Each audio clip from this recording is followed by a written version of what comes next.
नमस्कार दोस्तों, मेरा नाम है अतुल श्रीवास्तव और स्वागत है आपका नेक्सस जीएस में।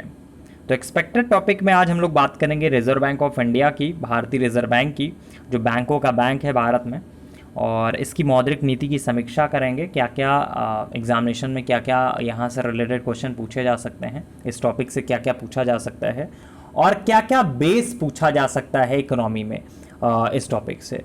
तो सारी चीज़ों के बारे में चर्चा करेंगे हम लोग। एक ही टॉपिक से देखिएगा, आपको कितने सारे क्वेश्चंस के बारे में जानकारी मिलेगी, कितने सारे क्वेश्चंस आपके एग्जामिनेशन में पूछे जा सकते हैं सिर्फ एक टॉपिक से। ठीक है, शुरुआत करेंगे चर्चा में क्यों है। देखिए, मौद्रिक नीति समिति जो है, मॉनेटरी पॉलिसी जो कमेटी है, उसकी बैठक में आरबीआई ने मौद्रिक जो नीतिगत दर हैं उनको यथावत बनाए रखने का निर्णय लिया है। अभी रेपो रेट कितना है, 4% है, और मार्जिनल जो स्टैंडिंग रेट है और बैंक रेट है उसको भी 4.25% पर बनाए रखने का निर्णय लिया गया है। नॉर्मली ये बैंकिंग एग्जामिनेशन में ज़्यादा पूछा जाता है कि वर्तमान में रेपो रेट कितना है, सीआरआर कितना है। आपके पीसीएस और यूपीएससी में नहीं पूछा जाता है। यूपीएससी और पीसीएस में क्या पूछा जाएगा मैं आपको बताऊंगा इस वीडियो में सारी चीज़ें।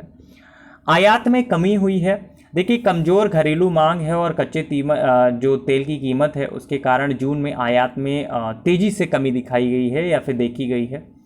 विदेशी मुद्रा भंडार कितना है?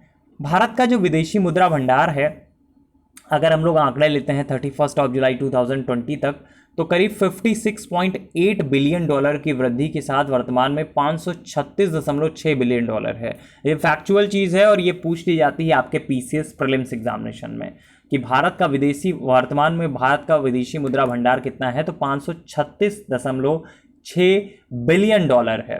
वास्तविक जीडीपी कितनी है? 2020-21 में वास्तविक जीडीपी वृद्धि के नकारात्मक रहने का अनुमान है तथा पहली छमाही है उसमें संकुचित रहने का अनुमान है। मांग पर क्या प्रभाव पड़ा है? देखिए, जुलाई माह का जो उपभोक्ता सर्वेक्षण है वो बताता है कि उपभोक्ताओं का अर्थव्यवस्था में विश्वास काफी निराशावादी है और इसलिए मांग के बुरी तरह प्रभावित रहने का अनुमान है। उच्च आवृत्ति वाले आर्थिक संकेतक आने के बोल सकते हैं संकेत मिले हैं। अप्रैल और मई की कुछ जो आर्थिक गतिविधियां रही हैं उनको लॉकडाउन के बाद पुनः स्टार्ट किया गया, जिससे उच्च आवृत्ति वाले आर्थिक संकेतों में कुछ सुधार देखने को मिला।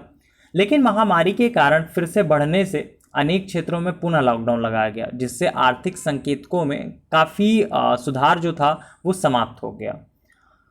अब मौद्रिक नीति का लक्ष्य क्या है? देखिए, मौद्रिक नीति का जो प्राथमिक उद्देश्य है वो आपका आर्थिक वृद्धि को ध्यान में रखते हुए मूल्य स्थिरता बनाए रखना है। मूल्य स्थिरता स्थायी विकास के लिए एक आवश्यक है।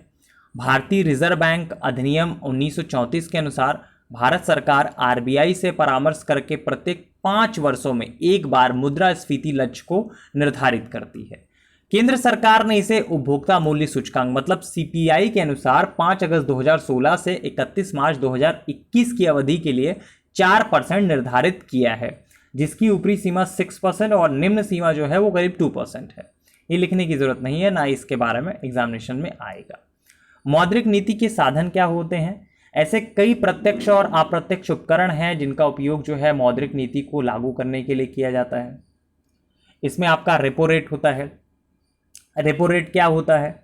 देखिए, वह स्थिर ब्याज दर जिस पर आरबीआई बैंकों को तरलता समायोजन सुविधा मतलब LAF के तहत सरकार और अन्य जो स्वीकृत प्रतिभूतियां होती हैं उनके सांपार्श्विक मतलब कलेक्शन के अधीन ओवरनाइट तरलता प्रदान करता है। अल्पकालिक तरलता जिसको बोलते हैं वो प्रदान करता है। ये आपका रेपो रेट कहलाता है।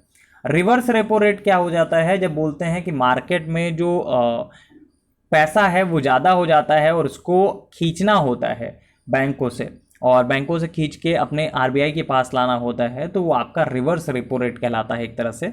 जब मार्केट में पैसा ज़्यादा हो जाता है तब ये स्थिति बनती है कि रिवर्स रेपो रेट का प्रयोग किया जाता है।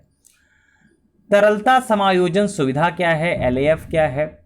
LAF में ओवरनाइट तरलता के साथ टर्म रेपो की नीलामी भी शामिल होती है। अब इसके बाद बात करेंगे बैंक रेट के बारे में। देखिए, बैंक रेट क्या होता है? जिस सामान्य ब्याज दर पर रिजर्व बैंक द्वारा अन्य बैंकों को पैसा उधार दिया जाता है उसे बैंक रेट कहते हैं, और इसके द्वारा रिजर्व बैंक साख नियंत्रण मतलब क्रेडिट कंट्रोल का काम करता है। इस दर को MSF दर से संरेखित किया गया है। अतः जब जब नीति रेपो रेट में बदलाव किया जाता है, MSF दर में भी परिवर्तन होता है। CRR क्या होता है? CRR का मतलब होता है जैसे 100 रुपये हैं आपके पास टोटल, मतलब एक बैंक हैं आप और आपके पास 100 रुपये हैं, तो एक निश्चित अमाउंट आपको अपने बैंक में रखने पड़ेंगे।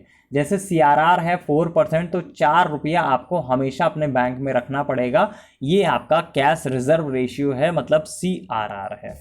ठीक है, तो ये आपका पूछा जाता है बहुत ज़्यादा आपके एग्जामिनेशन में, तो आपको पता होना चाहिए। तो ये आपके बेस हैं जो पूछे जाते हैं घुमा फिरा के और डायरेक्टली इनडायरेक्टली। तो फिलहाल चेंजेस तो हुए नहीं थे मॉनेटरी पॉलिसीज़ में, और जो था वो आपको बता दिया गया। सिंपली आपके लिए क्या क्या चीज़ें इंपॉर्टेंट थी वो भी मैंने आपको बता दी कि CRR क्या होता है, बैंक रेट क्या होता है, और आपका रिवर्स क्या होता है, रेपो रेट क्या होता है। इन सब चीज़ों के बारे में एग्जामिनेशन में पूछा जाता है और आपको पता होना चाहिए। हाँ, SLR हमसे रह गया है, वैधानिक तरलता अनुपात इसको बोलते हैं।